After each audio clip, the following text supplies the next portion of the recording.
ईश्वर उनकी मदद करता है जो अपनी मदद खुद करते हैं। क्या यह वाक्य बाइबल में लिखा है? यह वाक्यांश बाइबल में कहीं नहीं लिखा है। यह अक्सर बाइबल से जुड़ा हुआ माना जाता है, लेकिन वास्तव में इसका मूल स्रोत अल्जर्नन सिडनी का 1698 का लेख है और बाद में इसे बेन फ्रैंकलिन ने 1757 में पूर्व रिचर्ड एल्मेनेक में प्रसिद्ध किया।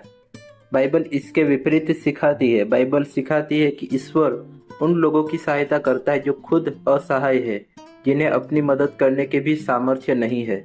बाइबल में इसका समर्थन करने वाले कुछ प्रमुख वचन यशायाह 25:4 में लिखा है, क्योंकि तो निर्बल के लिए गढ़ बना है और संकट के समय दरिद्र के लिए गढ़ है, आंधी से शरण और धूप से छाया बना है।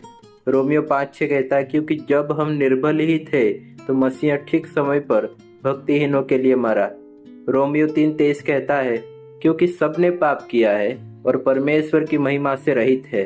रोमियो 6:23 कहता है, क्योंकि पाप की मजदूरी तो मृत्यु है, परंतु परमेश्वर का वरदान हमारे प्रभु यीशु मसीह में अनंत जीवन है। यशायाह 64:6 कहता है, हम तो सब के सब अशुद्ध व्यक्ति के समान हो गए और हमारा सब धर्म मैले कपड़े के समान है।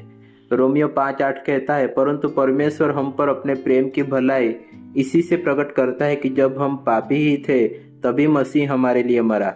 दूसरा कुरिन्थियों 5:21 कहता है, जो पाप से अज्ञात था उसी को उसने हमारे लिए पाप ठहराया कि हम उसके द्वारा परमेश्वर की धार्मिकता बन जाए। मनुष्य उद्धार के विषय में पूरी तरह असहाय है। हम पाप के कारण नाश के योग्य है और खुद को बचाने के लिए कुछ नहीं कर सकते। यही कारण है कि परमेश्वर ने मसीह यीशु को भेजा ताकि जो कोई उस पर विश्वास करे वह नाश न हो बल्कि अनंत जीवन पाए।